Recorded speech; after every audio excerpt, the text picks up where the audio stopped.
받거나가 제일 큰 케이스인데 치주염 치료를 받거나 항상 그 병력을 조회를 합니다. 근데 그 중에 가장 큰 게 뭐냐면 당뇨, 그 다음에 고혈압, 그리고 또 하나는 이제 고지혈증, 그 다음에 이제 좀 약간 비만이 있는지 이런 것들이 사실은 전부 다 보면 그 고혈당과 관련된 우리 체내의 신호전달 기전이 망가졌거나 또 하나는 그 고혈당과 함께 이제 비만하고 연계가 된다고 하면 이 페리에시드가 굉장히 많아지면서 일어나는 여러 가지 어떤 물질들이 있죠. 염증 관련한 그런 인자들이 있어요. 그러니까 뭐 아라키도닉 애시드들이나 뭐 여러 가지 염증 페리 애시드의 그 매개체들이 있으면 뭐 그 염증과 관련한 인터루킨이나 이런 면역 염증 인자들이 전신을 공격을 하면서 이 치주까지도 공격을 하거든요. 그래서 그 의약품들을 여러분들이 잘 살펴보면 관절염 치료하는 의약품들 중에 종종 보면 치주염까지도 그 적응증을 확대한 것들이 있어요. 그런 것들은 대부분 염증 반응, 대사성 질환으로 인한 염증 반응이 치주 질환까지도 영향을 미치기 때문에 이제 치료 영역을 확대하는 거거든요.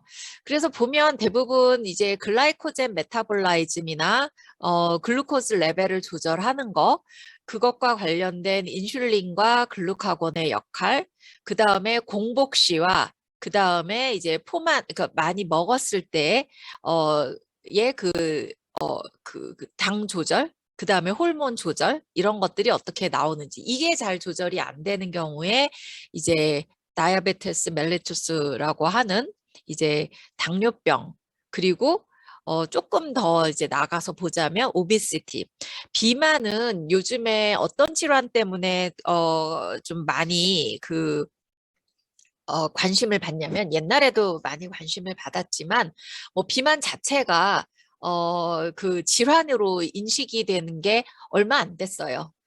그냥 뭐 옛날에는 뭐 약간 통통하면 이제 뭐 인상이 좋다. 뭐 좀 너그러워 보인다. 뭐 그러면서 그냥 이 비만 자체를 그냥 어떤 하나의 생활 습관을 조절을 하면 되는 그냥 어, 가벼운 그런 그 질환은 아니고 어쨌든 그런 생리적인 상태 이렇게 얘기를 했는데 이게 나중에 보다 보니까 대사 질환 중에서도 간 질환에 굉장히 많이 문제가 있다라는 게 이제 연관이 되는 거죠. 그게 이제 비알코올성 지방 간염 뭐 이런 것들도 사실은 전부 다 이 비만하고 연동이 돼서 이게 사실은 보면 비만도 치료해야 될 질환이다라고 인식을 많이 합니다. 그래서 그런 치료제들이 또 어떤 것들이 나와 있는지도 좀 여러분들하고 한번 좀 이렇게 커버를 해보려고 해요.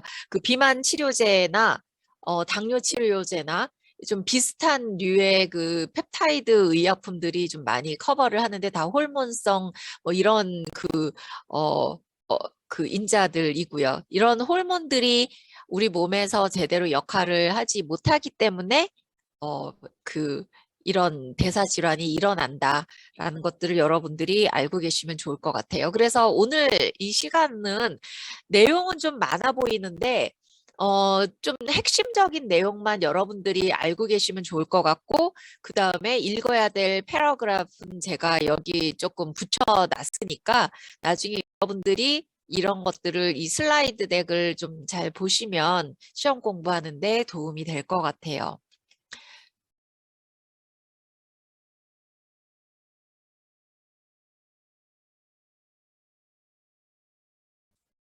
네. 첫 번째 우리가 한번 짚고 넘어가야 될 부분은 그 인슐린과 글루카곤의 그 대사에 미치는 영향에 대해서 한번 보려고 그래요. 이 당대사 할 때 여러분들 그 글라이코젠 메타볼라이즘 그리고 호메오스타시스 할 때 여러분들 이미 다 알고 있는 내용이에요. 인슐린은 우리 몸에 그 혈중의 글루코즈 레벨이 높아지기 때문에 이 높아지는 것들을 그 정상화하기 위해서 감소시키기 위해서 글루코즈를 저장형으로 바꾸는 거예요. 그래서 인슐린은 저장형으로 무조건 모든 에너지원을 바꿔주는 것이기 때문에 아나볼릭한 이펙트가 있고, 인슐린이 많이 분비가 되면 이제 그 글라이코젠의 합성, 지방산의 합성 이런 것들이 늘어나죠. 좀 축적형으로 바뀌는 거고요. 혈중에 당이 많이 떨어지면 이제 글루카곤은 혈중에 낮아진 당을 정상화시키는데 올리는 역할을 해요. 그러면 글라이코젠을 분해하는. 그래서 카타볼릭 이펙트가 있다라고 합니다. 이런 것들이 임밸런스가 일어날 때 여러 가지 질환이 일어나는 거고요. 그래서 이 그림은 책에 나온 그림인데, 이 그림은 그 우리 몸의 대부분의 그 대사를 관장하는 주된 기관을 나타낸 거예요. 간이나 지방세포, 지방세포도 이 리피드 그 패트를 패리애시드로 축적을 하는 것이거나, 아니면 패리애시드를 분해시켜서 이제 그 아세틸 코A로 가게 하고, 아세틸 코A가 에너지원으로 되게끔 분해하는 그런 것들이 일어나는 장소들이 뭐 여러 장소들도 있겠지만, 이 아디포스 티슈도 중요한 역할을 한다는 얘기를 여기서 하고 있습니다. 그 다음에 근육, 그 다음에 브레인. 그래서 리버, 아디포스, 머슬, 브레인, 이 네 가지 그 티슈가 우리 몸에 대사와 관련해서 주된 작용을 하는 곳이고요. 여기에는 각각의 엔자임들이 다 있습니다. 뭐 저장을 하거나 분해를 하거나 어떤 그 에너지원을 내기 위한 독특한 효소들, 예컨대 리버나 머슬 같은 경우에 우리 옛날에 뭐가 있었죠? 글라이코젠 포스포릴레이즈. 지금 눈 감기는 학생들 있네. 어? 여기서 다 보이니까 좀 정신 좀 차립시다. 빨리 해서 집중해서 여러분들 쉬지 않고 해서 빨리 끝내줄 테니까 조금만 더 집중해 봅시다. 어, 그래서 이 네 가지, 그 글라이코젠 포스포릴레이즈 같은 효소들은 이 간하고 근육에만 주로 메이저하게 스페시픽하게 존재를 합니다. 그래서 그런 내용들 여러분들이 좀 잘 읽어두시면 좋을 것 같고요. 이 리버나 아디포스, 머슬, 브레인에는 이제 호르몬, 그 다음에 신경계, 그 다음에 또 하나는 그 서큘레이팅, 혈중을 도는 어떠한 인자들, 예컨대 글루코즈가 대부분 그런 역할을 하겠죠. 이런 것들에 의해서 혈중의 글루코즈 레벨이 어떻게 달라지느냐에 따라서 이 네 가지 장기의 이 네 조직의 그 에너지 대사가 많이 영향을 받는다라고 알고 계시면 좋을 것 같아요. 그 중에서 이제 가장 큰 역할을 하는 것 중에 하나가 인슐린이라는 호르몬이에요. 인슐린은 이 그림에서 보면 인슐린은 A 체인과 B 체인으로 이루어져 있습니다. A 체인과 B 체인으로 이루어져 있는데 먼저 나오기 전에 우리 몸에서 만들어질 때 그 세포질에서 만들어지고 나서 엔도플라즈믹 레티큘럼으로 가서 엔도플라즈믹 레티큘럼에서 나중에 골지체로 가고 골지체로 가서 멤브레인이랑 퓨전이 되면서 릴리즈 아웃 되거든요. 그 그림은 다음 장에 나올 거예요. 그런데 만들어지자마자는 이런 형태예요. 라이보솜에서 만들어져서 이제 트랜슬레이션이 되는 거죠. 그래서 쭉 이런 식으로 만들어지고, 첫 번째는 이 시그널 시퀀스가 뭐냐면 얘부터 만들어야 돼요 하는 그 서열이에요. 얘로부터 이제 인슐린이 만들어집니다라고 해서 이 시그널 시퀀스가 이 만들어진 이 전체 폴리펩타이드를 엔도플라즈믹 레티큘럼으로 데리고 들어가는 역할을 하는 거예요. 그래서 엔도플라즈믹 레티큘럼에 들어가서는 이 시그널 시퀀스가 잘리고, 그리고 나서 이렇게 만들어지고 난 다음에 골지체로 가서는 얘네들을 다 끊어내서 이것이 이제 우리 혈중으로 나오는 작용을 합니다. 만들어지는 거는 또 뒷장에 가면 다시 또 설명을 할 거기 때문에 이 정도 시퀀스가 이렇게 된다라는 거는 기억을 하셔야 돼요. 중요한 호르몬이기 때문에. 그래서 인슐린은 췌장에 있는 랑게르한스 아일렛에서 나오는 그 호르몬이에요. 이 인슐린이라는 게 이제 라틴어로 보면 아일랜드라는 것을 뜻한다고 책에도 나와 있습니다. 이 랑겔한스 아일렛 같은 경우는 1에서 한 2% 정도의 췌장 안에 이렇게 존재하는데 췌장 전체에서 이 베타셀 그 랑겔한스 아일렛이 1, 2%밖에 차지를 하고 있지 않지만 우리 몸에서 이 혈중 글루코즈 레벨을 굉장히 조절을 잘 한다라는 면에서는 굉장히 중요한 조직입니다. 그래서 이 인슐린의 역할은 아나볼릭, 뭔가를 만들어서 축적하는 역할을 해요. 그래서 아나볼리인데 예컨대 글라이코젠을 만들거나 트라이아실 글라이세롤을 만들거나 단백질을 만들거나 왜 그럴까요? 우리 몸에 혈중에 글루코즈가 너무 많아서 얘네들을 모아야 돼요. 글루코즈 자체로는 배출이 안 되고 혈중에서 배출이 안 되니까 어쨌든 다 모아서 그러나 이제 모을 때 셀의 리셉터에 의해서 막 들어가게끔 하죠. 그게 뭐죠? 글루코스 트랜스포터, 그런 글루트, 이런 그 트랜스포터들로 하여금 막 들어오게 하는 거죠. 그래서 뭘 하죠? 그런 다음에 이 글루코즈들을 글라이코젠 같이 저장형으로 막 많이 만들어 놓게 하는 거예요. 트라이아실 글라이세롤도 저장형으로 막 많이 만들어 놔요. 그러면 인슐린이 많이 분비가 되면 이게 어떤 상태일까요? 저장을 많이 해야 되죠. 많이 먹으면 어떻게 되죠? 그래서 살이 찌는 겁니다. 그래서 그 트라이아실 글라이세롤도 많아지는 거고 그래서 살이 찌는 거니까 이런 것들을 조절을 하면서 또 뒤에 가서 대사 조절도 어떻게 하는지 비만 조절도 어떻게 하는지가 또 나옵니다. 이거는 여기에 보면 그 플라즈마 멤브레인이 이렇게 있고요. 플라즈마 멤브레인이 여기 있고 우리가 혈중에서 글루코즈 레벨이 굉장히 많아져서 이제 얘네들을 조절하는 인슐린이 나와줘야 되겠어 라는 시그널을 받는 거예요. 이제 그렇게 되면 이제 유전 물질이 인슐린을 코딩하는 유전 물질이 mRNA로 합성이 되고 mRNA는 사이토졸로 나와서 이제 트랜슬레이션을 하는 거죠. mRNA가 tRNA로 바뀌고 tRNA가 이제 라이보솜을 통해서 이제 아미노산들을 하나씩 이제 진주 목걸이식으로 이렇게 만드는 거예요. 그 아미노산 서열들을.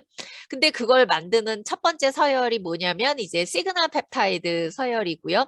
시그널 펩타이드에 의해서 계속 이제 여기를 통해서 이제 아미노산들이 하나씩 이제 코딩 서열에 따라서 이제 맞춰지는 거예요. 그런 다음에 얘네들이 엔도플라즈믹 레티큘럼 안으로 이제 들어오게 되는데 이때 이제 시그널 펩타이드하고 같이 붙어 있는 애들이 프리프로 인슐린이라고 해서 그 엔도플라즈믹 레티큘럼에 들어오는 거고요. 프리프로 인슐린은 엔도플라즈믹 레티큘럼 안에서는 쪼개져요. 시그널 시퀀스가 쪼개져서 얘네들이 이제 이런 프로인슐린의 형태로 갑니다.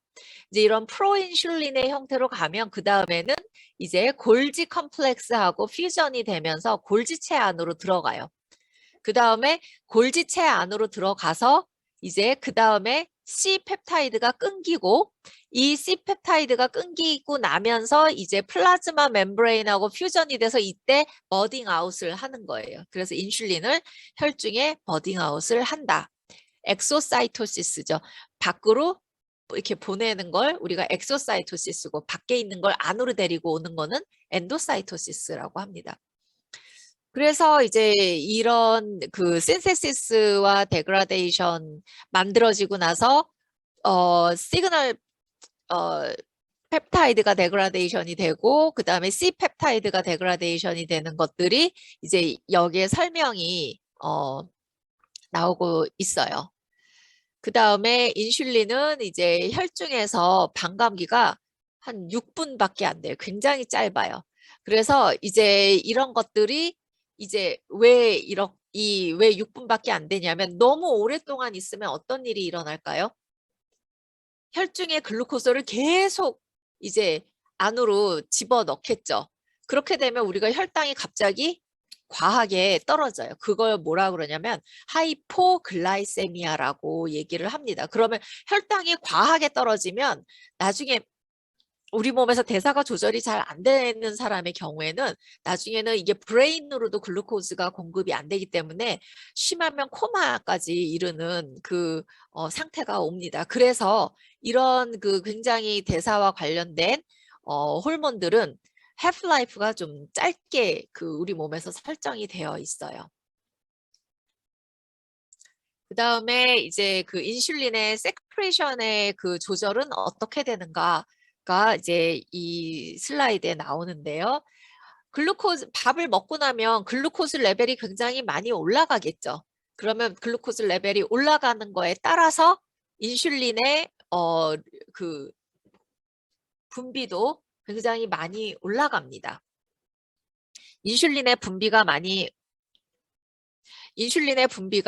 올라가고요.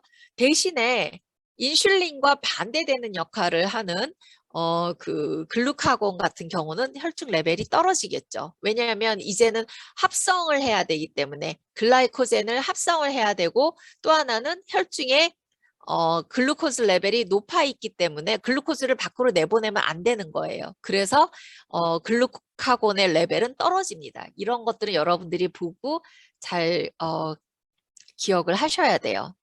뭐 예컨대 또 하나는 이제 그 인슐린의 분비를 조절을 하는 것들이 이제 여기 이렇게 나오고요. 글루코즈는 혈중의 글루코즈 레벨에 따라서 인슐린을 더 올리게 하고요. 또 하나는 이제 그 프로틴을 섭취를 했을 때도 프로틴이 섭취가 많이 되면 얘네들도 어쨌든 아미노산의 혈중 레벨이 높아지겠죠. 그렇게 되면 글루코즈하고 스티뮬레이션이 된 인슐린 시크레션이 같이 나오게 됩니다. 또 하나는 이제 우리 소장이나 이런 데서 나오는 글루카곤 라이크 펩타이드 GLP-1 펩타이드나 GIP 같은 펩타이드 역시 이제 베타셀로 하여금 이제 글루코즈에 대한 그 민감도를 높이게 해요.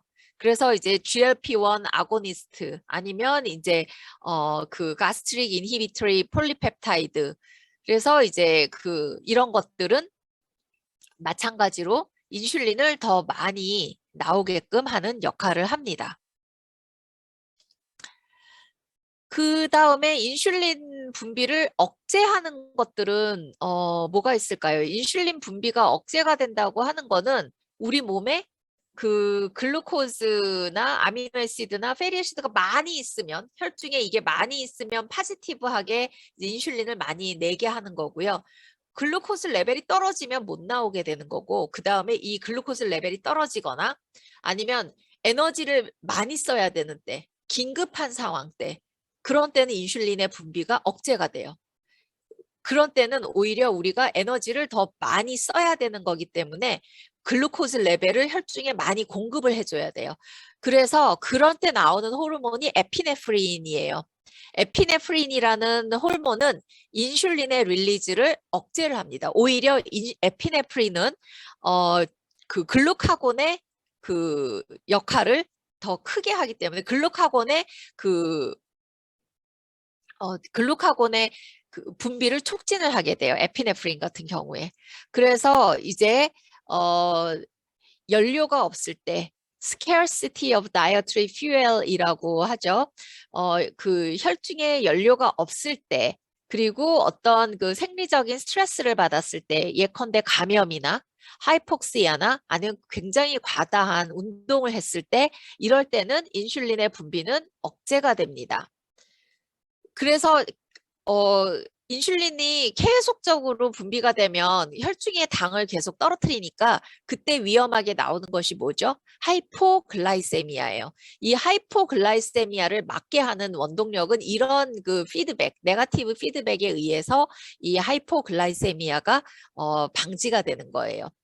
이런 것들은 주로 어떤 호르몬 때문에 이런 현상들이 얻어지냐면 카테콜아민이라고 하는 노르에피네프린이나 에피네프린이라는 호르몬에 의해서 이것은 그 자율신경계에서 이제 그 SNS에서 이제 주로 일어나는 일이다라고 나오고 있습니다. 읽어보시면 다 알 것 같아요. 그 다음에 이제 그러면 이제 인슐린이 나오고 분비가 되고 그 다음에 억제가 되는 것은 이제 여러분들이 다 한번 커버를 했어요. 그러면 이 인슐린이 작용하는 역할은 어떤 것인가? 아나볼릭 이펙트라고 아까 제가 얘기를 했었죠.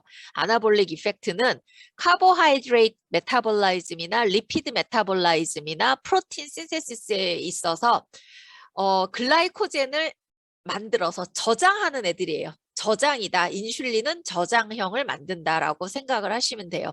그래서 글라이코젠을 만드는 쪽으로 많이 합니다. 리버나 머슬, 그 다음에 이 아디포즈 티슈에서 글루코즈의 역할은 인슐린은 글라이코젠의 합성을 촉진을 하고요. 머슬이나 아디포즈에서 역시 마찬가지로 이제 그 글루코즈를 계속 오게 해서 글루코즈 트랜스포터의 수가 더 늘어나게 하기도 하고요. 또 하나는 인슐린을 그 당뇨 환자한테 IV 주사를 하게 되면 즉각적으로 블러드 글루코즈 레벨을 떨어뜨리게 합니다. 또한 이제 간에서는 인슐린은 이제 글루코즈의 합성을 막게 하고요.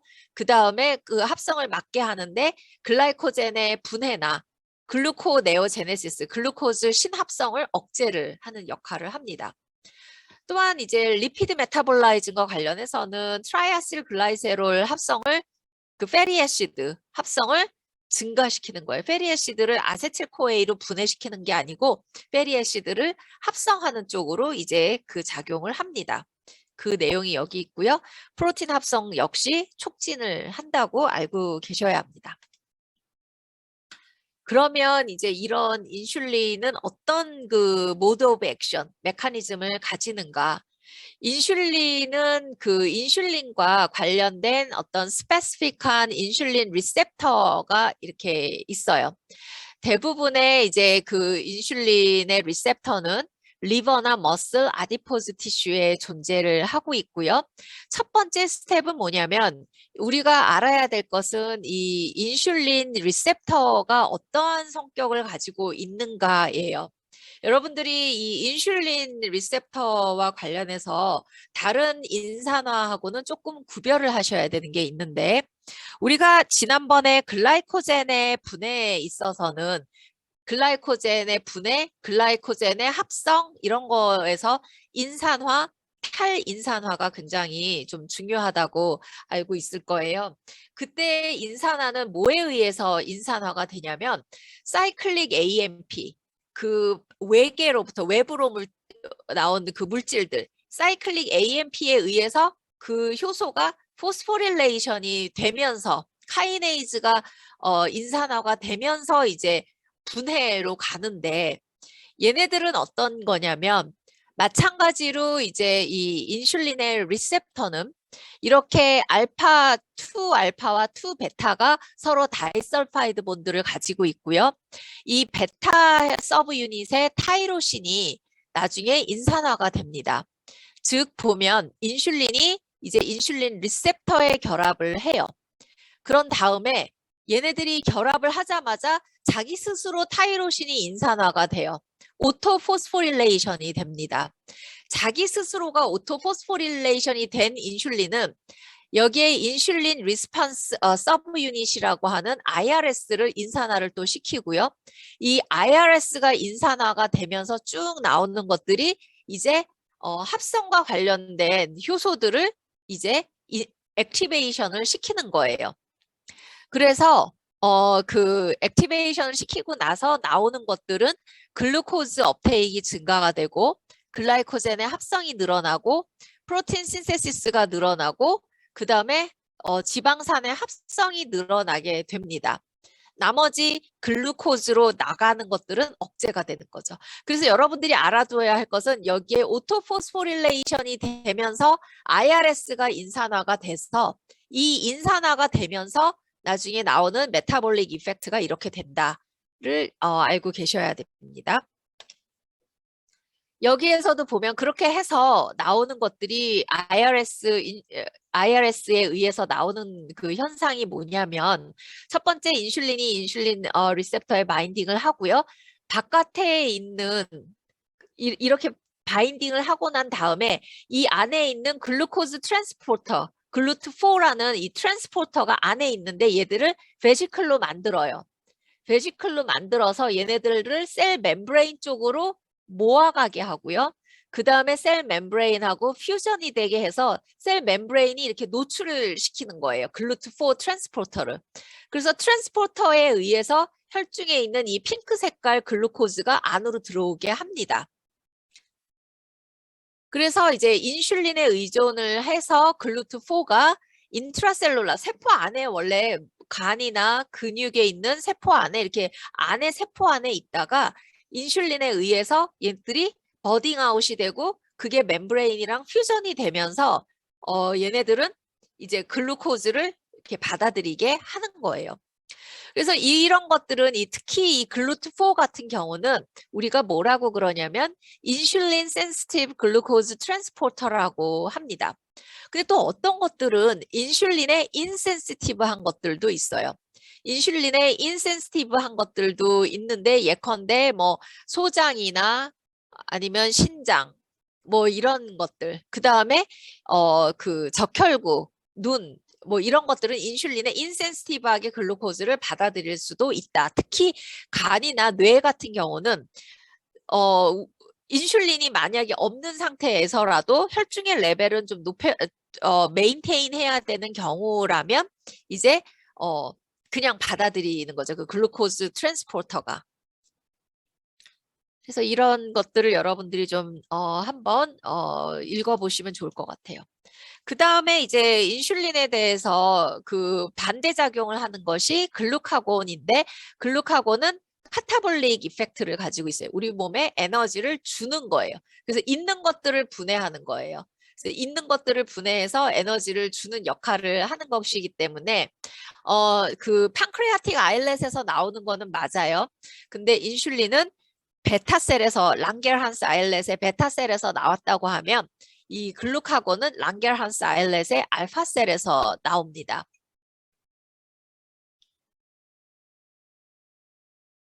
얘네들은 우리 몸에서 에너지, 그 다음에 이제 즉각적인 반응을 해야 되거나 그 혈중의 글루코즈 레벨이 너무 떨어졌을 때 작용하는 그 호르몬이죠. 그래서 에피네프린이나 노르에피네프린, 코티졸, 그 다음에 그로스 호르몬 같은 것들처럼 인슐린하고는 작용이 반대가 됩니다.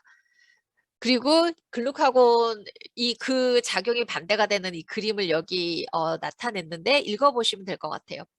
글루카곤은 아미노애시드 서열이 한 29개 아미노애시드 서열로 가지고 있고 이제 싱글 폴리펩타이드 체인을 가지고 있어요. 지난번에 그 인슐린은 우리가 인슐린 A, B, C 체인으로 만들어지고 얘네들이 이렇게 많이 엮여 있고 나중에 나올 때는 얘네들이 다 다이제스천이 돼가지고 A 체인, B 체인만 해서 나온다고 그랬죠. 글루카곤 같은 경우는 그냥 싱글 체인이에요. 그리고 글루카곤 같은 경우는 이제 이 뭐 어느 종을 가더라도 소나 돼지나 마우스나 사람이나 다 같은 서열을 가지고 있어요. 그러니까 29개 아미노애시드 체인을 가지고 그 서열을 가지고 있기 때문에 굉장히 심플해요. 근데 어쨌든 프리프로 글루카곤으로 나오는 거는 비슷하고요. 왜냐하면 합성을 해서 나올 때는 항상 그 얘네들이 릴리즈 되기 전에 엔도플라즈믹 레티큘럼을 가서 골지 컴플렉스로 간 다음에 릴리즈 아웃이 되기 때문에 얘네들이 그 시그널 서열을 부여를 해야 되는 건 맞아요. 그래서 프리프로 글루카곤으로 간 다음에 그 다음에 글루카곤으로 돼서 나중에 이제 나오게 되는 거예요. 그 또 하나는 이제 뭐 그 마찬가지로 글루카곤은 얘네들도 마찬가지로 혈중에 글루코즈 레벨을 어느 정도 맞춰주면 바로 소실이 돼야 되기 때문에 글루카곤은 반감기가 인슐린처럼 짧다는 거 알고 계셔야 되고요. 또 글루카곤의 시크레이션은 혈중에 글루코즈가 많으면 얘네들은 글루카곤은 안 나오겠죠. 그래서 글루코즈나 인슐린은 네거티브 이펙트를 주는 거고요. 아미노산이나 에피네프린 같은 경우는 이제 얘네들은 빨리 작용을 취해야 되는 그런 그 스트레스에 민감하게 반응을 해야 되기 때문에 글루카곤이 많이 나오게 합니다.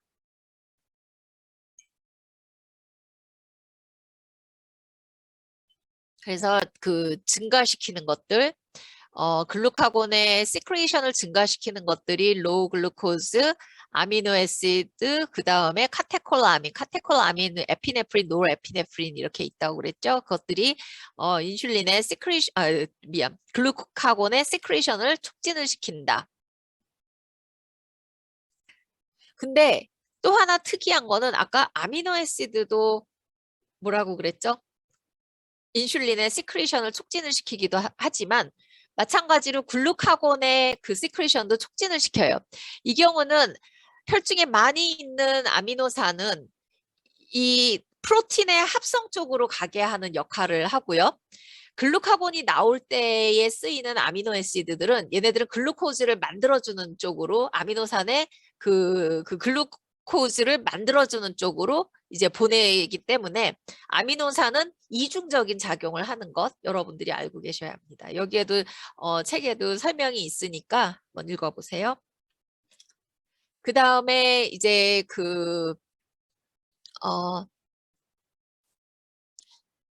글루카곤의 시크레이션을 억제하는 것들은 여기 이제 나와 있죠. 글루카곤의 그 시크레이션은 혈중에 블러드 글루코즈가 많이 올라갈 때는 시크레이션이 줄어들겠죠.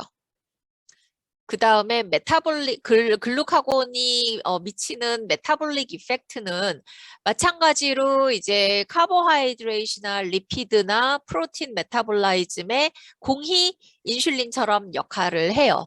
카보하이드레이트과 관련해서는 글루코즈를 올려야 되기 때문에 글라이코젠의 분해를 촉진을 시키는 거고요.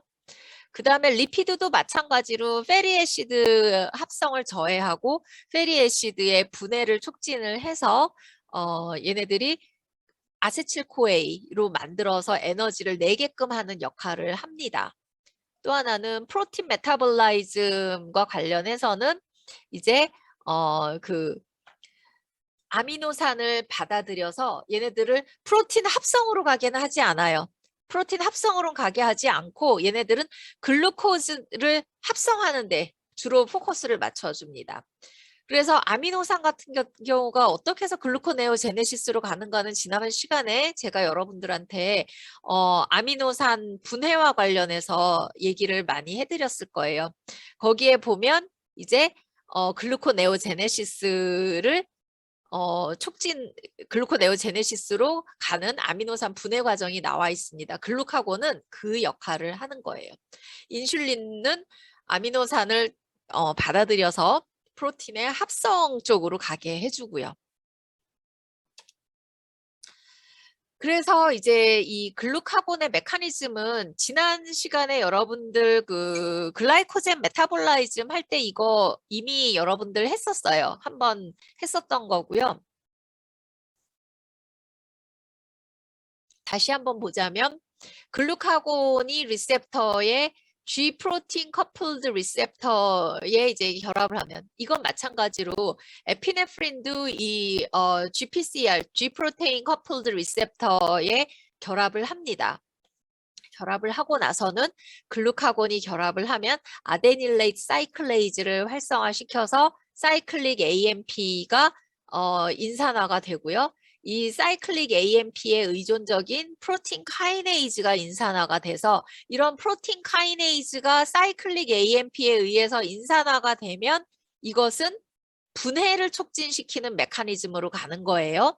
아까 인슐린의 그 리셉터가 오토포스포릴레이션 돼서 가는 인산화는 합성을 促진시키는 겁니다. 그래서 그게 달라요.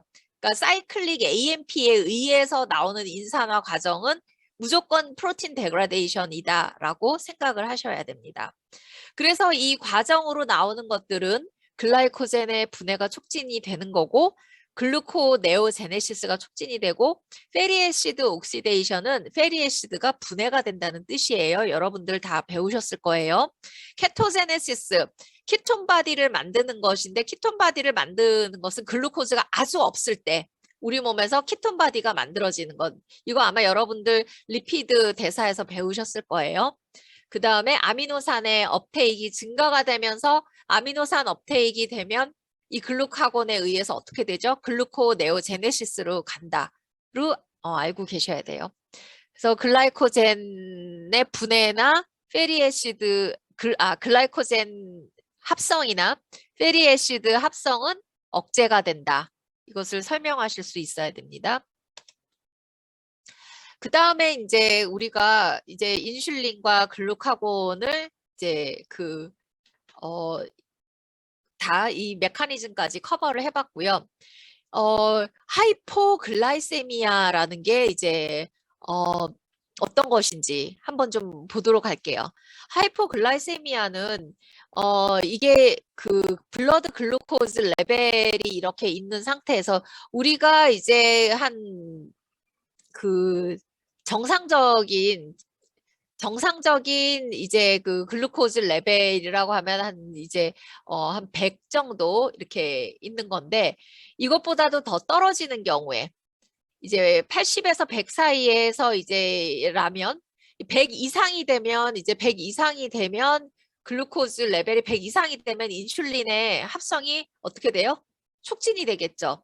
근데 이제 100 이하를 놓고서는 봤을 때 한 80 정도다 하면 인슐린의 프로덕션은 거의 더 이상 일어나지가 않아요. 80에서 한 그 70으로 떨어졌어요. 그러면 에피네프린이나 글루카곤 합성이 이제 그 합성이 나와요. 그래서 이제 글루코즈 레벨을 우리가 저 100 이상으로 좀 100까지 맞춰줘야 되겠다 하고 나옵니다. 그런데도 안 돼요. 그럼 코티졸이 또 나오기 시작해요. 그 다음에 이제 60 이하로 떨어졌어요. 그러면 이제 여기에서 나오는 것들이 이제 배가 굉장히 고프겠죠. 배가 고픈데 정상이라고 하면 우리가 굉장히 밥을 안 먹고 막 단식을 하거나 그럴 때 여러분들 다이어트 해보신 경험 있죠? 저도 해본 경험은 있는데 한번 하루를 굶어봤더니 나중에는 어떤 일이 일어나냐면 정말 머리가 굉장히 아파요. 그게 왜 그러냐면 이제 그 뉴로글라이코페니아에 가기 직전 그 혈당이 굉장히 떨어지면 머리가 굉장히 아픕니다. 그 다음에 이제 뭐 여러 가지 나오는 막 짜증 뭐 이런 그 현상들이 다 나오고요. 그걸 넘어서서 혈당이 떨어졌을 때는 이런 증상이 나고요. 나중에는 죽어요. 그 코마 상태로 가고 그 전까지 이제 이런 호르몬들이 다 이제 그 작동을 하고 뭐 그러지만 나중에 쓰다 뭐까지 쓰냐면 페리애시드가 나중에 분해가 돼가지고 그 케톤 바디까지 만들어내는데 주로 케톤 바디를 많이 만들어서 누가 섭취를 하냐면 이 브레인이 섭취를 합니다. 왜냐하면 우리 몸의 모든 그 신체 활동을 관장하는 게 이제 뇌이기 때문에 뇌는 무조건 모든 영양분을 다 받아들일 준비가 돼 있는 거죠. 그래서 이제 뭐 이런 경우 50 이하일 경우에는 이제 뭐 시상하부에서 뭐 이런 호르몬들이 뭐 ACTH나 아니면 코티졸이나 에피네프린이나 판크레아스에서는 글루카곤이 마구마구 나오게 하는 거죠. 그래서 이제 이런 하이포글라이세미아에 대응하는 우리 몸의 그 역할에 대해서도 좀 살펴봤고요. 그 다음에 이제 뭐 글루코즈 레귤레이터리 시스템은 계속 나오는 같은 얘기이기 때문에 여러분들이 이거는 제가 여기 이렇게 붙여놓은 것만 보셔도 여러분들이 충분히 잘 아실 것 같아요. 그 다음에 이제 하이포글라이세미아 타입은 네 가지 타입이 있어요. 그 네 가지 타입이 어떤 거냐면 인슐린 환자, 당뇨 환자, 타입 1 다이아베테스 그 환자가 그 당뇨이신 분들은 어떤 생활을 하냐면 그 처방을 받냐면 이게 혈당 매일매일 인슐린 주사를 맞거든요. 근데 매일매일 인슐린 주사를 맞다가 이게 혹시 잘못되면 혈당이 과다하게 떨어지는 경우가 있어요. 인슐린 샥이 오는 경우가 있거든요. 그때를 대비해서 항상 뭘 가지고 다니게끔 하냐면 사탕을 갖고 다니게 해요. 갑자기 혈당이 확 떨어져서 확 어지럽거나 쓰러지거나 뭐 이렇게 되면 나중에 잘못되면 혼수 상태가 되기도 하고 약간 또 뇌가 다칠 경우가 있거든요. 그때를 대비해서 사탕을 항상 들고 다니게 하는데 인슐린 그 투여받는 당뇨 환자들에서 어떤 경우에는 그 블러드 글루코즈 레벨이 굉장히 떨어지기 때문에 그 갑자기 샥이 오는 경우도 있다. 그래서 이런 경우에는 이제 그 즉각적으로 뭐 사탕 같은 거를 먹게도 하는데 이게 안 되는 경우에는 이제 글루카곤을 다시 그 IM 근육 주사를 해가지고 다시 떨어뜨리면 다시 주사를 하면 다시 혈당이 조금 올라오기는 합니다. 그래서 이제 이런 그 인슐린에 의존하는 거, 그 다음에 이제 그 하이포글라이세미아 같은 경우는 이제 그 어떤 경우에 그 어떤 경우에 오냐면 이제 그 예를 들어서 이제 굉장히 좀 식사를 하고 나서 그 다음에 식사를 하고 나서도 계속 이제 그 반응이 돌아오지 않는 경우가 있어요. 그럴 때 이제 우리가 리액티브 하이포글라이세미아라고 하고요. 또 하나는 이제 페스팅 하이포글라이세미아는 굶었을 때 이제 그 하이포글라이세미아가 오는 경우. 그 다음에 네 번째는 알코올에 의존해가지고 알코올 때문에 일어나는 하이포글라이세미아, 이 네 가지 그 기전이 있습니다. 그래서 여기에 이제 여러분들 좀 다 이해할 수 있도록 내용을 붙였으니까 한번 읽어보시고요. 알코올과 관련해가지고 일어나는 이제 하이포글라이세미아는 이게 알코올의 그 대사기전이 간에서 일어나는데 이제 그 두 가지 그 산화 과정에 의해서 일어나거든요. 에탄올이 먼저 이제 아세트알데하이드로 이제 전환이 되고요. 아세트알데하이드로 전환이 되는데 아세트알데하이드는 다시 또 아세틱 애시드로 산화가 돼요. 그거는 알데하이드 디하이드로제네이즈.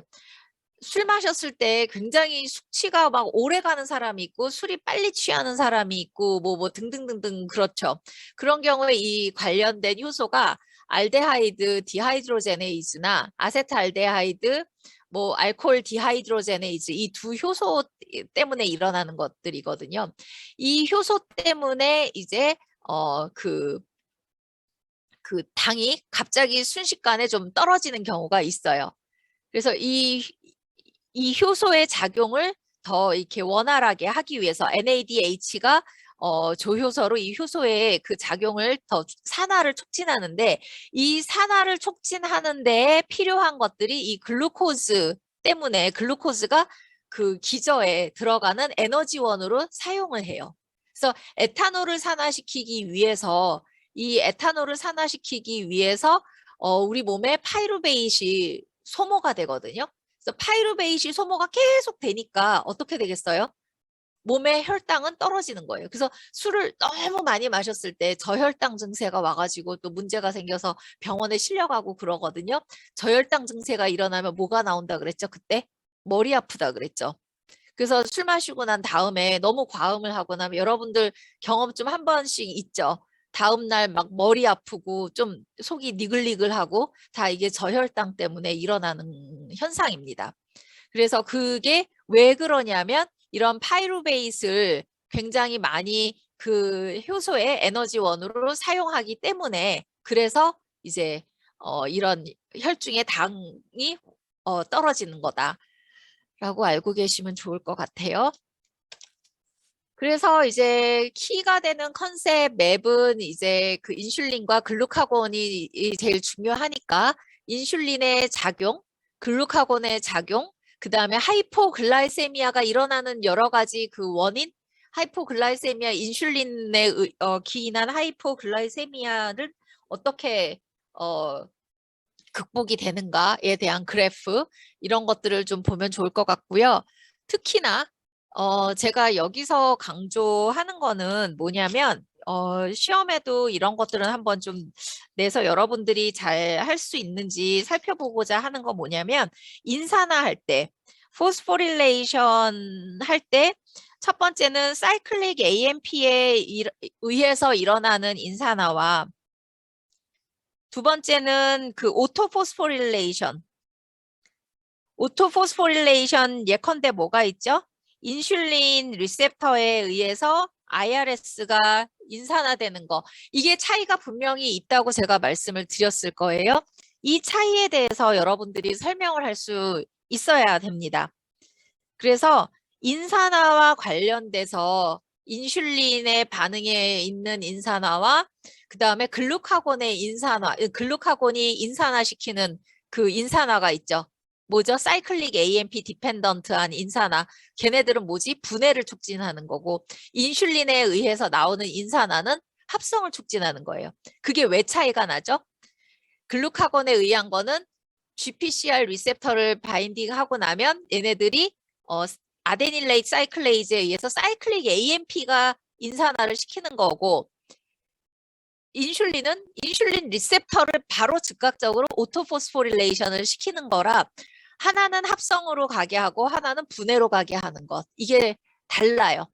저는 이거는 반드시 여러분들한테 나중에라도 물어볼 거니까 꼭 알고 계셔야 됩니다. 네, 그 다음에 챕터는 이제 피드 패스트 사이클인데 이거는 계속 나오는 얘기예요. 그래서 여러분들한테 지금부터는 조금 이제 좀 그 진도를 빨리빨리 해서 설명을 굳이 많이 안 하고 넘어갈 수 있도록 할게요. 조금만 더 정신을 차리도록 합시다. 그냥 많이 먹었을 때는 뭐죠? 흡수를 시키는 거죠. 흡수시켜서 우리 몸에서 저장하게끔 하는 거고 그 다음에 그게 이제 well-fed state인 거예요. 많이 잘 먹은 거. 그럼 많이 잘 먹었으니까 뭐가 나오겠어요? 인슐린과 뭐 이런 것, 인슐린이 나와서 얘네들을 다 흡수시켜서 페리애시드를 만들고 뭐 그 저장하는 이런 일련의 과정들이 많이 나옵니다. 이게 이제 그 그림이고요. 이런 효소들, 합성 효소와 관련된 것들이겠죠. 웰페드 스테이트는 먹었으니까 저장을 해야 되겠죠. 그 효소와 관련된 것들에 대해서 나오는 거고 그 효소의 작용을 조절하는 것들이 어떤 것들이 있느냐. 첫 번째는 알로스테릭 이펙터라는 것들이 있고 코베일런트 모디피케이션이라는 게 있습니다. 알로스테릭 이펙터는 뭐냐면 내가 이 효소가 됐든 단백질이 됐든 화학적 결합을 하진 않아요. 화학적 결합은 하진 않지만 약간 이렇게 툭툭 치면서 좀 간본다고 그러나? 간보는 형태로 약간 조절은 반 정도는 조절을 시켜요. 그게 구조적인 약간 그 들어와서 상호작용을 하면서 화학 결합은 아니에요. 화학 결합은 아니나 어쨌든 역할을 하는 거. 예컨대 글루코즈가 우리가 지난 시간에 포스포릴레이즈의 작용을 억제한다고 그랬죠.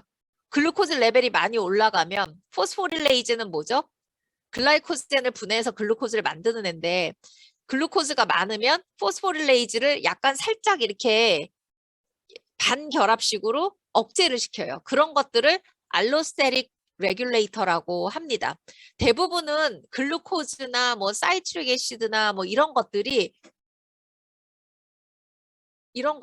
이제 작용을 해서 그 효소의 그 활성을 억제하는 역할을 합니다. 코베일런트 모디피케이션은 뭐냐면 그야말로 그 화학적으로 결합을 해서 활성을 조절을 하는 거예요. 그래서 예컨대 인산화를 하면 이제 인산화를 하면서 활성이 올라가거나 탈인산화를 하면서 활성이 뭐 올라가거나 떨어지거나 이런 것들을 우리가 코베일런트 모디피케이션이라고 합니다. 여기에 이제 코베일런트 모디피케이션을 이제 잘 설명을 하는 것들이 있는데 대부분들이 이제 인산화에 의존해서 일어나는 과정이고요. 그 다음에 그 효소의 활성이 인산화와 탈인산화가 되면서 활성화가 되는가 비활성화가 되는가 이런 것들을 여러분들 그 합성 효소나 분해 효소 많이 해보셨죠? 글라이코젠 포스포릴레이즈는 인산화가 되면 활성화가 되고 글라이코젠 신세이즈는 인산화가 되면 억제가 되고 이런 것들입니다. 그래서 여러분들한테도 제가 인산화의 중요성은 굉장히 많이 강조를 하는데 아마도 이 그림을 다 외우라고는 하지는 않지만 분해 효소와 합성 효소의 인산화와 관련해서는 물어볼 것 같아요. 그걸 뭐라고 그러냐면 covalent modification. So covalent modification이 어떤 것인가? 여러분들 이것만 보시면 다 알 수 있을 것 같아요. 제가 보기에. 자, 그러면 이제 각 장기별로 우리가 먹었을 때 아까 대사와 관련해서 여러분들한테 굉장히 많이 나온 조직이 있죠. 간, 머슬, 그 다음에 아디포스 티슈, 그 다음에 뭐가 있었죠? 브레인. 이 네 가지를 각각 설명을 할 거예요. 근데 다 아는 내용이라서 여러분들이 그렇게 이해를 못할 것 같지는 않아요. 간에서는 뭐 많이 먹었으면 어떤 일들이 일어날까요? 합성이 일어나겠죠, 다. 그 글라이코젠이나 아니면 이제 페리애시드나 그 다음에 프로틴의 합성이 일어나겠죠. 그래서 간에서 일어나는 카보하이드레이트 메타볼라이즘은 많이 먹었으니까 글루코즈를 만들어내는 그 일을 하기는 하지만 어쨌든 많은 탄수화물을 섭취한 다음에는 이것들은 이제 글루코즈 트랜스포터를 이용을 해서 글루코즈가 오고 글루코즈에 뭐 글라이코젠으로 가게 하거나 글루코즈 6포스페이스를 파이루베이스로 해서 아세틸코에이로 가게 한 다음에 페리애시드가 되게끔 하거나 또 하나는 아미노애시드의 경우에는 아미노애시드가 들어와서 단백질로 합성을 하거나 얘네들이 다시 이게 질소가 빠져나가서 파이루베이시 되면서 아세틸코에이로 돼서 페리애시드가 되거나 여러분들 다 보세요. 많이 먹으면 왜 살이 찔까 하는 게 여기에 답이 있죠. 예컨대 글루코즈가 글라이코젠으로 돼서 이제 페리애시드가 되고 그 다음에 뭐 지방 먹은 것도 페리애시드가 되고 아미노산도 나중에 쭉 가다 보면 아세틸코에이가 돼가지고 페리애시드가 되는 거예요. 그러니까 많이 먹으면 결국엔 저장형이 다 페리애시드로 가는 거죠. 그래서 많이 먹으면 살찐다라는 말이 그래서 나오는 거예요. 그 다음에 이제 글루코즈가 포스포릴레이션이 된다. 글루코즈가 들어와서 포스포릴레이션이 많이 되면서 얘네들이 이제 그 지방산으로 가게끔 하는 그 중간 단계 물질이 되기 때문에 이제 이렇게 나오는 것들이고요. 여기 같은 내용들이 이 그림에 앞에 여러분들 이 그림을 설명하는 내용들이 여기 지금 나옵니다. 그래서 이제 뭐 파이루베이트, 글라이코젠, 그 다음에 이제 펜토스 포스페이트 패스웨이를 거쳐서 NADPH, 그 다음에 그 뉴클레이크 애시드를 합성하는데 이제 쓰이는 물질로 활용이 되고요. 그 다음에 이제 일어나는 그 팻 메타볼라이즘 같은 경우는 이 킬로마이크론이라고 해서 페리애시드 여러분들 지방 섭취하고 나면 그 킬로마이크론으로 해서 우리가 간에 흡수된다고 아마 지난 시간에 배우셨을 거예요. 이게 들어오고 나면 페리애시드가 축적이 되거나 트라이아실 글라이세롤로 간다는 거. 아미노애시드 같은 경우도 마찬가지로 그 아미노애시드가 분해가 된 다음에 일단 파이루베이스로 가서 이제 그 페리애시드가 되거나 아니면 프로틴 신테시스가 일어난다. 그 다음에 이제 두 번째 아디포스 티슈는 에너지 저장고로서 작용을 하는데 여기서도 마찬가지로 글루코즈 많이 먹었을 때 카보하이드레이트 메타볼라이즘에서는 글루코즈가 들어와서 글루코즈 6포스페이시 돼서 파이루베이스로 간 다음에 아세틸 코A가 돼서 페리에시드가 되고 TG로 돼서 저장 형태로 남아 있는 거예요. 아니면 이제 뭐 지방을 많이 먹었으면 주로 아디포사이트에는 글루코즈나 지방이 흡수가 되는 거예요. 아미노애시드는 흡수가 되지 않아요. 이 킬로마이크론의 형태로 이제 들어와서 페리애시드가 TG로 가서 전환이 되는 거예요. 그래서 저장 형태로 이제 존재를 합니다. 그 다음에 이제 그 근육에서는 마찬가지로 근육도 글루코즈나 이제 근육에서는 글루코즈나 아미노산들이 이제 축적이 돼서 들어오는데 마찬가지로 아미노산이 프로틴으로 저장 형태가 되고요. 그 다음에 글루코즈는 글루코즈 트랜스포터를 통해서 글루코즈 6포스페이시 된 다음에 뭐 글라이코젠으로 합성이 돼서 저장 형태가 되거나 TCA 사이클을 거쳐서 이제 에너지원으로 다시 그 저장 형태로 되거나 그 다음에 TG를 거쳐서 이제 그 페리애시드 합성으로 가거나 이렇게 저장 형태로 가게 하는 거죠. 브레인에서는 마찬가지로 이제 그 많이 먹었을 때는 뭐 글루코즈가 계속 들어와가지고 에너지원으로 계속 쓰이고 이제 에너지원으로 계속 쓰입니다. 브레인은 저장을 하지는 않아요. 어쨌든 글루코즈가 들어와서 계속 에너지원으로 계속 쓰이고 에너지를 계속 공급할 수 있게끔 합니다.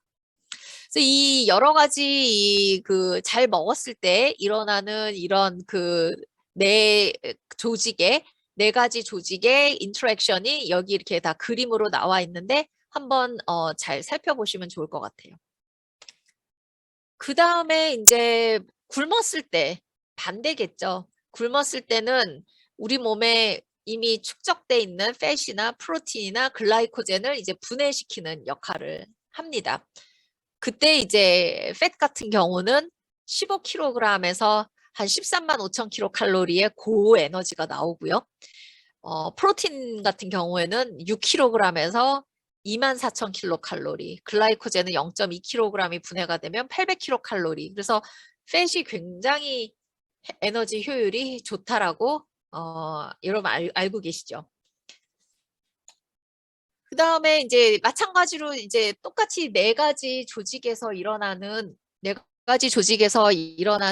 그 작용은 뭐 굶었을 때는 글루코네오제네시스가 일어나고 그 다음에 글라이코젠의 분해가 촉진을 해서 굉장히 이 반응이 일어나는 거죠.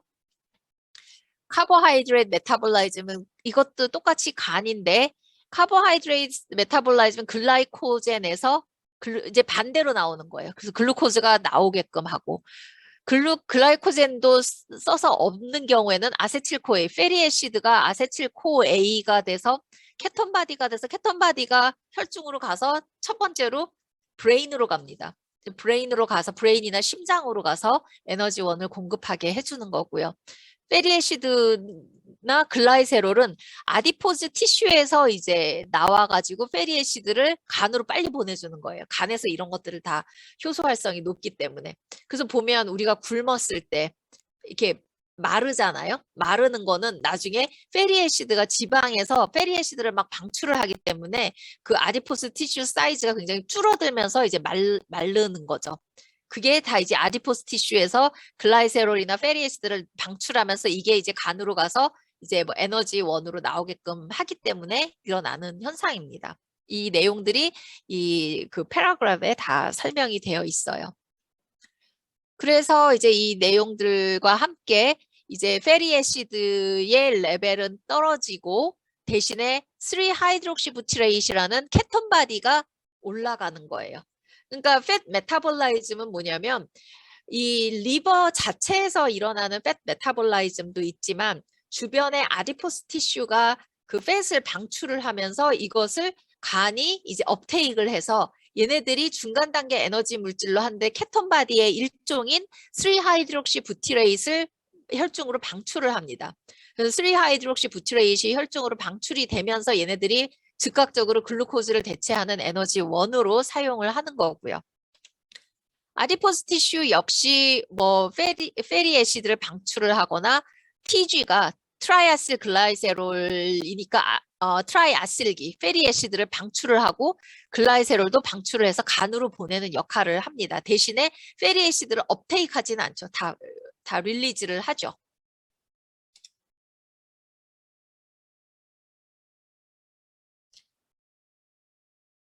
인터넷이 뭔가 문제가 있나 봐요. 여기 인터넷이 계속 끊기고 있다라고 하는데 잘 안 들렸나요?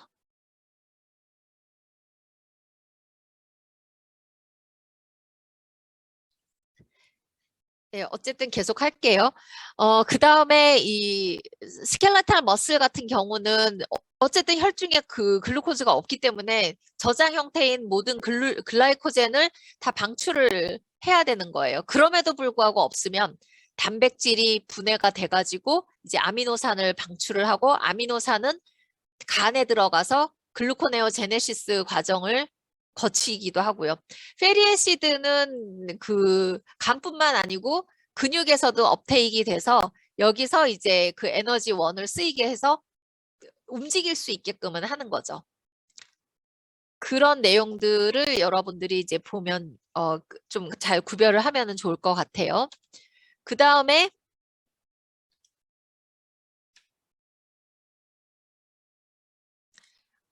그 브레인 같은 경우, 브레인의 경우에는 글루코즈는 어쨌든 글루코즈는 얘네들이 다 그 브레인은 뭔가를 만들어내는 기관은 아니에요. 항상 소비를 하는 기관이거든요. 그래서 글루코즈는 뭐 어쨌든 우리 온 몸에서 다 쥐어 짜듯이 해가지고 글루코즈를 만들어서 브레인과 심장으로 보냅니다. 브레인과 심장으로 보내는데 그럼에도 불구하고 글루코즈 레벨이 너무 없는 경우에는 케톤 바디라도 얘네들이 수용을 해요. 그래서 케톤 바디를 수용을 해서 아세틸 코에이로 만들고 TCA 사이클을 거쳐서 에너지원으로 만들어냅니다. 이건 굉장히 위기 상황까지 갔을 때 일어나는 현상이에요. 그래서 이제 우리가 굶었을 때 일어나는 호르몬 시그널이나 이런 것들을 촉진하는 그 네 가지 반응이 이제 여기에 이렇게 나오는데 간은 프라이어티 넘버 원은 글루코즈를 필요로 하는 모든 조직에는 글루코즈를 주는 역할을 해요. 그래서 예컨대 이제 뭐 아디포스 티슈 주는 그 기관이 대부분 뭐냐면 프라이어티 넘버 원은 어쨌든 간에서는 그 뇌로 보내주는 역할을 해요. 그 다음에 그 다음 중요한 건 뭐냐면 근육. 우리 몸이 움직여야 되잖아요. 움직여야 되는데 뇌로 가고 난 다음에 그 다음에 주는 건 뭐냐면 그 케톤 바디예요. 이 케톤 바디를 두 번째로 줍니다. 그래서 이런 것들을 위기 상황일 때 우리 간이 그 에너지를 공급하는 방법은 뭐냐면 글루코네오제네시스를 통해서 글라이코젠의 분해나 이런 것들을 통해서 글루코즈를 뇌로 보내는 것. 두 번째는 글루코즈가 아닌 연료, 예컨대 케톤 바디를 근육과 뇌에 보내는 거. 아디포사이트는 주로 무슨 역할을 하냐면 그냥 페리애시드를 분해시켜가지고 TG, 트라이아실 글라이세롤을 분해시켜서 페리애시드와 글라이세롤을 혈중으로 율리즈를 해서 간으로 보내주는 역할을 하는 거예요. 얘네들이 받지는 않습니다. 우리가 많이 먹었을 때는 아디포스 티슈도 받지만 그 굶었을 때는 얘네들을 다 내보내는 역할을 해요. 이런 것들을 여러분들이 좀 구별을 할 수 있으면 좋을 것 같습니다. 그 다음에 너무 많이 굶었을 때 우리 키드니는 어떻게 되는가? 키드니는 이제 그 글루타메이스를 이제 알파 키토 글루타레이스로 바꿔가지고 얘네들도 에너지를 쓸 수 있게 그렇게 해준다라는 거. 이것도 여러분들이 굉장히 이게 웰페드 스테이트보다는 그 패스팅 스테이트에서 우리 몸의 긴박한 그 리스폰스가 어떻게 되는지를 잘 설명해주는 그 자료이니까 여러분들이 좀 구별을 할 수 있으면 좋을 것 같아요. 그래서 이 컨셉 많이 먹었을 때와 굶었을 때의 차이점은 뭐냐면 많이 먹었을 때는 혈중에 있는 글루코즈가 많이 들어가고 굶었을 때는 혈중에 있는 글루코즈가 적게 들어가요. 그래서 이 컨셉 많이 먹었을 때와 굶었을 때의 차이점은 그다음에 그 굶었을 때 이때의 그 뇌 작용 이런 것들을 제가 이렇게 그림을 놓고 비교를 해봐라 하면 여러분들이 좀 잘 할 수 있도록 좀 다시 강조를 할게요. 그 다음에 이제 당뇨에 대해서 이제 설명을 하는데요. 당뇨 같은 경우는 1형 당뇨와 2형 당뇨가 있어요. 1형 당뇨는 그냥 인슐린이 잘 안 나와서 일어나는 당뇨예요. 그래서 대부분 그냥 그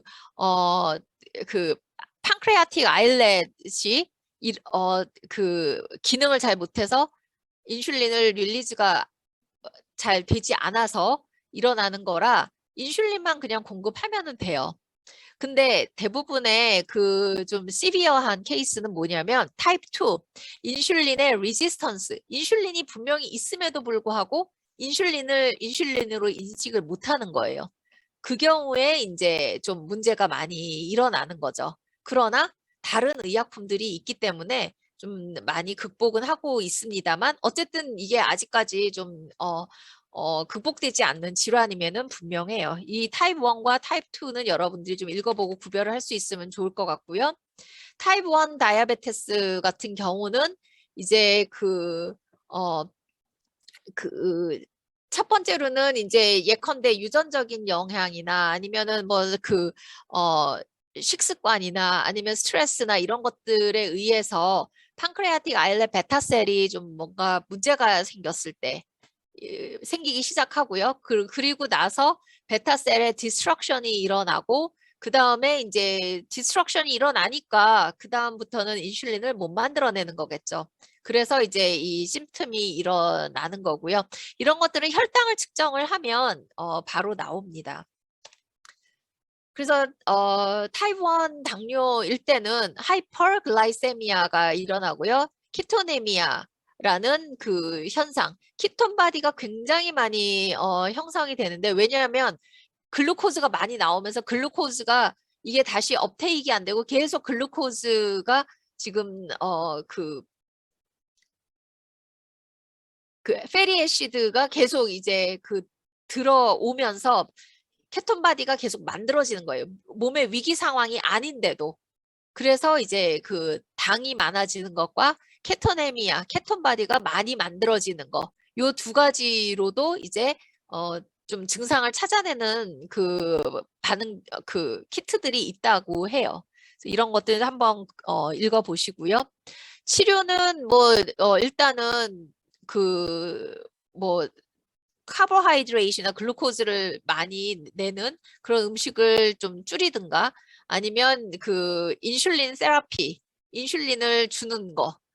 그 인슐린을 예컨대 하루에 한 번 주사를 하는 스탠다드 세라피가 있고 하루에 몇 번 하는 인텐시브 세라피가 있고 그렇습니다. 근데 인텐시브 세라피나 아니면 스탠다드 세라피를 하더라도 헤모글로빈의 아세틸레이션이 되는 것들 이게 사실은 좀 헤모글로빈의 그 수치하고도 영향이 있는데 그렇게 떨어뜨리지는 못하나 봐요. 그래서 어쨌든 이런 그 상관관계가 있다라는 거 좀 보시면 좋을 것 같고요.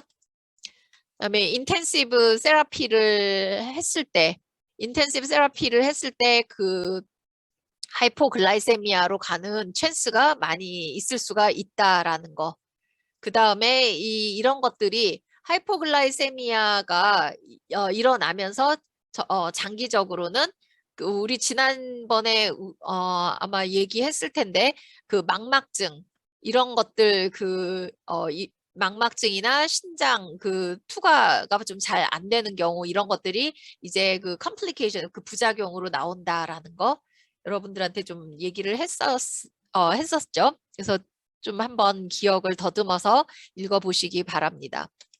타입 2 다이아베테스 같은 경우는 이제 인슐린에 리지스턴스 하게 되는 거. 그래서 인슐린에 저항성이 있는 그 당뇨를 얘기를 하고요. 아무리 인슐린을 주사를 해도 당이 떨어지지 않는 거예요. 이 경우는 이제 여러 가지 다른 그 치료제 이거는 베타셀의 그 선천적으로 베타셀의 문제라기보다는 인슐린 베타셀도 문제가 있지만 그 리지스턴트한 그 유전적인 문제가 더 이제 그 이 당뇨의 원인이 되기도 합니다. 그래서 인슐린을 투여한다기보다는 다른 의약품, 다른 혈당 강화제를 투여를 해요. 그러면 왜 이런 인슐린 저항성이 생기는가? 물론은 유전적인 소인도 있지만, 그 비만인 경우에 인슐린 저항성이 또 오기 쉽다고 그래요. 그래서 비만인 경우에 인슐린 저항성이 증가가 돼서 이런 그 캐스케이드, 메타볼릭 캐스케이드가 나오는 것들이 여기 설명이 되어 있는데 한번 읽어보도록 하시고요. 그 다음에 이제 그 베타셀에 문제가 있어서 그 베타셀이 아까는 타입 1 같은 경우는 어떤 스트레스나 뭐 이런 것들을 서서히 파괴가 되면서 일어나는 거라면 워낙에 이 리지스턴스의 경우에 그 베타셀 자체가 이제 일어나지 베타셀 자체가 인슐린을 내더라도 이걸 우리 몸에서 받아들이지 못하는 경우가 있는 거죠. 또 하나는 베타셀 자체가 인슐린 자체를 안 만들어내는 수도 있고요. 그래서 이런 것들은 이제 유전적인 소인이나 아니면 이제 그 여러 가지 방법으로 접근을 한다.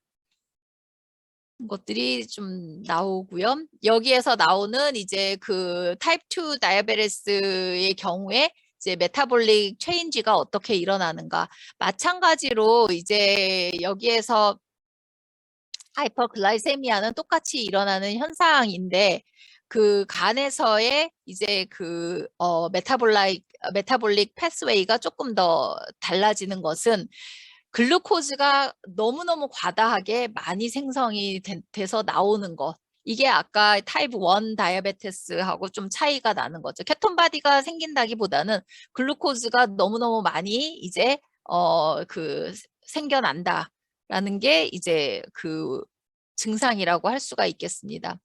그래서 이제 이런 경우에 치료는 어떤 것들이 있냐면 뭐 여기에 제가 줄을 쳤는데 메트포르민이나 뭐 그다음에 이게 메글리티나이드, GLP 아고니스트 비슷한 것들이에요. 설포닐 유레아나. 그래서 화학적으로 당을 아예 없애거나 아예 당을 리덕션 시키는 화학적인 그 기량제, 글루코즈 기량제들을 많이 사용을 합니다.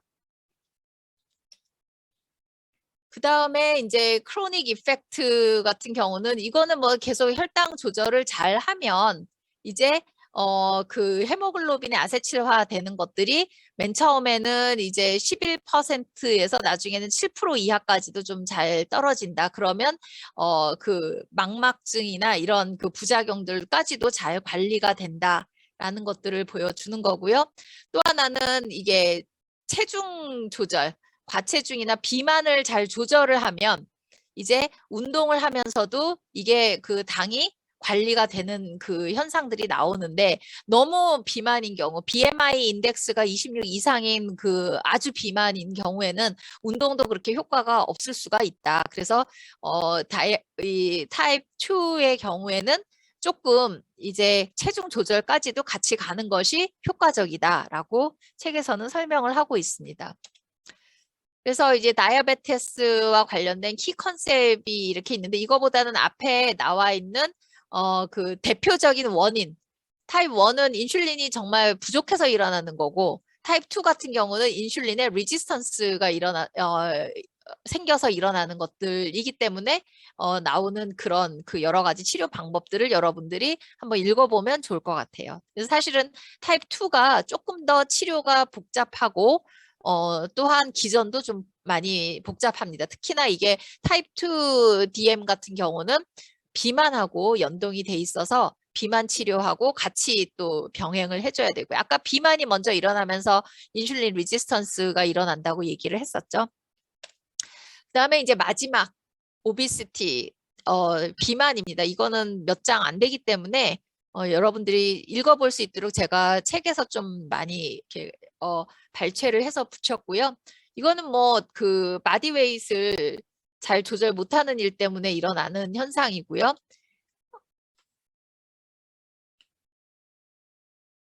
바디웨이트 같은 경우는 우리가 이제 그 체중뿐만이 아니고 버디 매스 인덱스라는 BMI 수치를 가지고 우리가 이게 건강하다, 과체중이다, 비만이다라고. 18에서 24 사이 여러분들 신체 검사 많이 해봐서 알 텐데 BMI 수치 나오죠.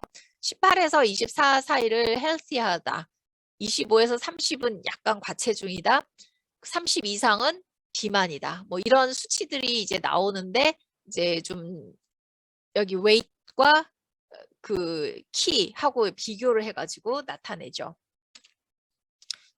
바디 쉐입과 비만에 따른 여러 가지 쉐입, 사과 형태, 배 형태, 뭐 이런 것들이 있고요. 또 뭐 복부 지방이 이렇게 차 있는 경우들 굉장히 그 분포가 주로 대부분은 복부나 아니면 이제 이 그 허벅지 그 사이를 좀 많이 차지하고 있다라는 것들 나오고요.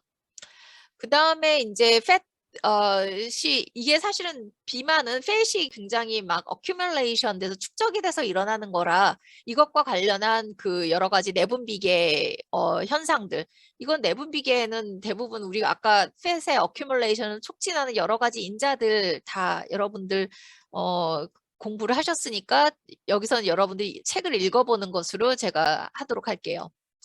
그 다음에 이제 웨이시 게인을 하면 점점 팻의 수도 늘어나지만 팻의 사이즈, 아디포사이트의 사이즈도 굉장히 이제 늘어납니다.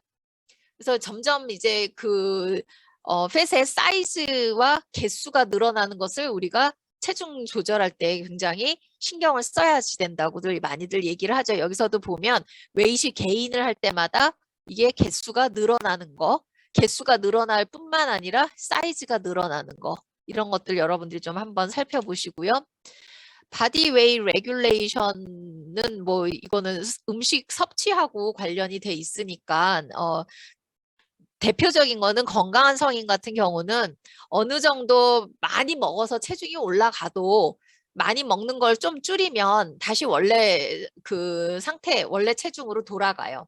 또한 너무 안 먹어서 체중을 쑥 빼도 어느 정도 다시 원래대로 음식을 섭취하면 원래 그 체중으로 돌아갑니다. 근데 이제 유전적으로 문제가 있는 경우, 예컨대 뭐 렙틴이 결핍이 돼 있거나 뭐 이런 여러 가지 중간 단계 그 유전자에 문제가 있는 경우에는 이제 비만이 되는 거죠. 그래서 이제 비만 치료제들이 나오는데 이게 똑같은 사람인데 어느 경우에 이제 그 렙틴이라는 유전자의 그 돌연변이가 일어나거나 아니면 렙틴의 그 수용체가 돌연변이가 일어나는 경우에는 이렇게 과체중이 생기는 거예요.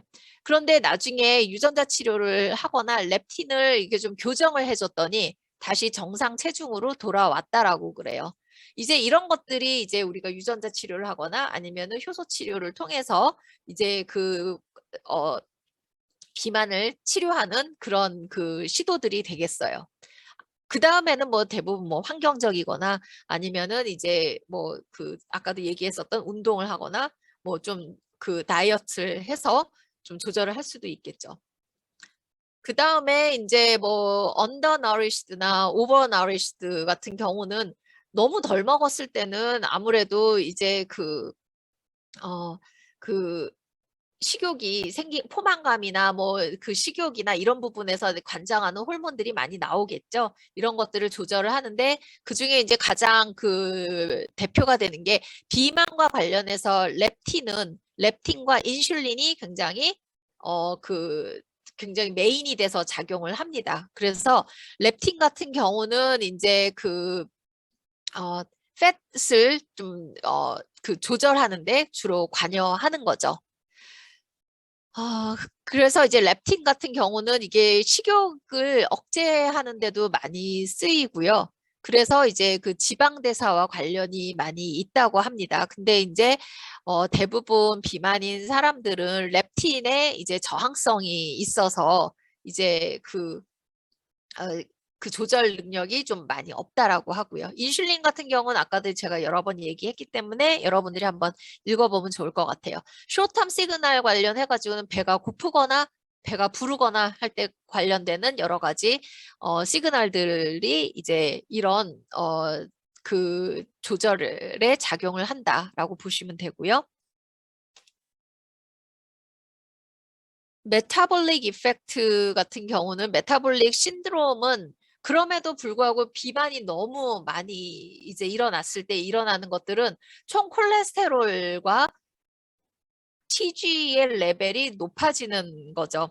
이 TGL 레벨이 높아지면서 일어나는 그 현상 중에 가장 큰 현상 중에 하나는 뭐냐면 그 비알코올성 지방간이에요. 이게 TG가 계속 혈중으로 이제 저장의 범위를 넘어서서 혈중으로 나오게 되면 간으로 다 이게 흡수가 되거든요. 간으로 가게 되면 어떤 현상이 일어나냐면 이거는 이제 비만이 일어나서 간으로 이제 그 간으로 이런 패리애시드가 들어가면서 스트레스가 계속 이제 이 지방이 그 패리애시드가 들어가면서 ROS라는 그 반응성 라디칼 산소 라디칼을 만들어내요. 그렇게 되면 ATF라는 그 트랜스크립션 팩터를 만드는데 얘네들 때문에 이제 간이 지방이 축적이 되고 그 다음에 무슨 문제가 생기냐면 나중에는 이 간 경변, 섬유증까지 와서 간 경변으로 가면서 이제 간이 이제 괴사가 일어나는 거예요.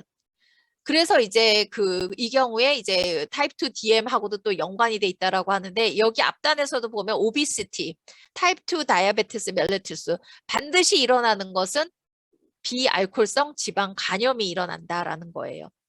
그래서 실제로 우리가 비알코올성 지방 간염을 일으킨 쥐의 간을 보니까 이렇게 하얀 동그라미들이 많이 있는데 이런 것들이 리피드 드라플렛이에요. 지방 방울들이 막 간에 박혀 있는 거죠.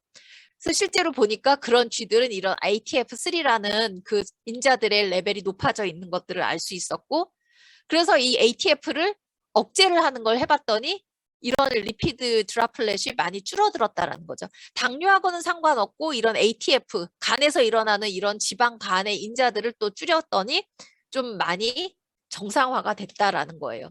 그래서 실제로 보면 이제 이런 것들이 이제 지방 간을 일으키면서 내쉬, 그 다음에 간 경변까지도 가는 것들이고요. 그래서 나오는 치료제들이 이제 좀 많이 있습니다만 대부분은 뭐냐면 이런 그 지방 대사를 억제하는 것들이 좀 많이 나옵니다. 그래서 이런 것들도 치료제로도 많이 나오는데 치료를 해서 해보면 결국은 이제 이 치료를 안 한 그 내쉬 마우스들의 지방 조직을 보면 이렇게 간 조직을 보면 이렇게 드라플렛이 많이 생기는 것을 알 수가 있었고 치료를 하는 것들은 좀 많이 경감이 되는 것을 알 수가 있었어요. 이런 것들은 나중에는 그냥 둬버리면 이런 그 파란 색깔로 나오는 게 뭐냐면 섬유증이 시작이 되는 거예요. 그래서 섬유증까지도 가는데 이런 이 내쉬 비알코올성 지방간염이 굉장히 무섭다라는 거죠. 그러나 이제 요즘은 많이 치료제들이 나오고 있기 때문에 이제 이런 치료제의 도움을 많이 받기도 하고요. 그래서 이제 거의 다 끝나가는데 이런 것들이 이제 운동을 통해서 운동을 많이 하면 이제 이런 BMI 수치가 떨어지면서 이제 헬티하게 유지를 많이 할 수 있다. 건강한 생활을 오랫동안 유지할 수 있다라는 것들이 설명이 되어져 있습니다. 또 하나는 이제 그럼 어떻게 체중을 줄이느냐 굉장히 많이 있죠. 제일 중요한 건 안 먹는 게 제일 중요하고요. 그 다음에 이제 운동하는 거. 그 다음에 약물 치료를 받는 거 아니면 이제 장을 끊어내거나 뭐 지방을 흡입하거나 하는 서지컬 프로세스를 밟는 요 네 가지가 있는데 이건 그냥 읽어보세요, 여러분. 이제 마지막으로는 이제 오비시티와 관련해서 이제 바디 팻은 어떻게 측정을 하는가, 그 다음에 이제 바디 팻이 어떻게 축적이 되는 과정, 축적이 되는 과정보다 저는 케미컬 팩터 어떤 것들에 의해서 이런 인슐린이나 아니면 렙틴이 어떻게 작용을 하는가 이 오비시티에 여러분들한테 물어볼 것 같아요. 그래서 그런 것들 좀 여러분들이 정리를 잘 해주시면 좋을 것 같습니다. 네, 여러분 오늘 수업은 여기까지 하도록 할게요. 여러분 제가 쉬지 않고 한 거는 이제 1시부터 또 같은 생화학 수업인데 식사 좀 미리 하고 조금 쉬고 그다음에 또 1시부터는 되게 또 졸릴 수 있으니까 미리 좀 쉬시라는 차원에서 오늘 여기까지 하도록 할게요. 예, 수고 많으셨습니다.